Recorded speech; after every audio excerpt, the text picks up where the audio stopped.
The recent incident of Russia scrambling a fighter jet to intercept French and German patrol aircraft flying towards Russian airspace as part of a NATO exercise on May 15, 2023, a tense encounter took place over the Baltic Sea between Russia and NATO. Russia's defense ministry said it scrambled a Su-27 fighter jet to prevent the violation of its state border by 2 patrol aircraft, 1 French and 1 German. The French Atlantic II and the German P-3C Orion were conducting regular flights as part of a NATO exercise and behaved in accordance with international law. The Russian jet returned to base after the NATO planes turned away from Russia, the ministry said.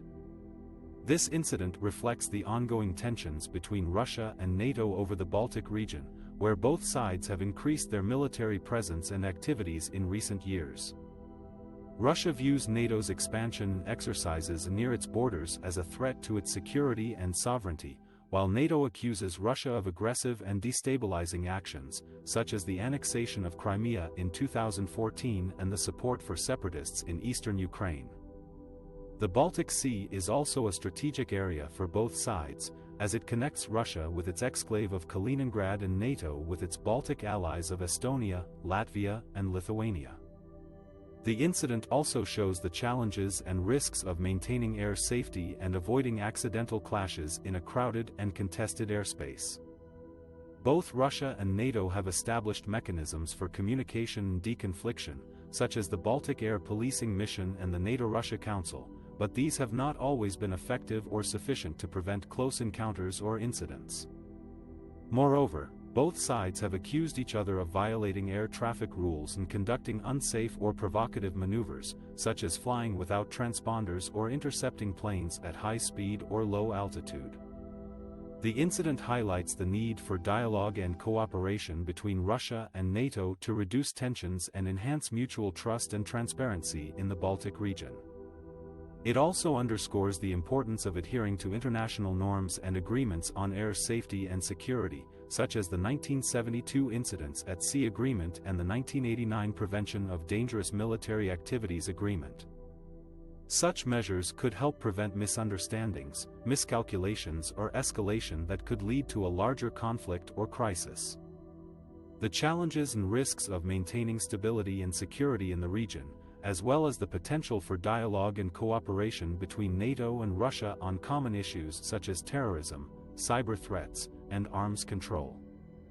The relationship between NATO and Russia has been strained for more than a decade, due to Russia's continuous violation of the norms and principles that contributed to a stable and predictable European security order.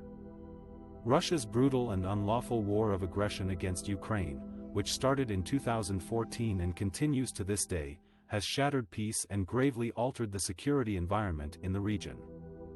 Russia has also shown a pattern of aggressive actions against its neighbors and the wider transatlantic community, using conventional, cyber and hybrid means to pursue its political goals and undermine the rules-based international order. These actions pose a direct threat to NATO's security and to peace and stability in the Euro-Atlantic area. NATO has responded by suspending all practical civilian and military cooperation with Russia in 2014, while keeping open channels of communication to manage and mitigate risks, prevent escalation and increase transparency. NATO has also enhanced its collective defense and deterrence posture, increased its support to partners in the region, and reaffirmed its commitment to arms control, disarmament and non-proliferation. However, NATO does not seek confrontation and poses no threat to Russia. The alliance remains willing to engage in a meaningful dialogue with Moscow on issues of common interest, such as terrorism, cyber threats, and arms control. NATO believes that a constructive relationship with Russia, based on mutual respect and compliance with international law, would benefit both sides and contribute to regional and global security. NATO also supports the efforts of the Normandy Format and the Trilateral Contact Group to find a peaceful solution to the conflict in eastern Ukraine, in line with the Minsk agreements. The challenges and risks of maintaining stability and security in the region are high, but not insurmountable. NATO and Russia have a shared interest in avoiding further escalation and reducing tensions. They also have a common responsibility to uphold the principles and commitments that underpin the European security architecture. Dialogue and cooperation between NATO and Russia on issues of mutual concern could help build trust, prevent misunderstandings, and address common challenges. However, any change in the NATO-Russia relationship depends on Russia halting its aggressive behavior and fully complying with international law.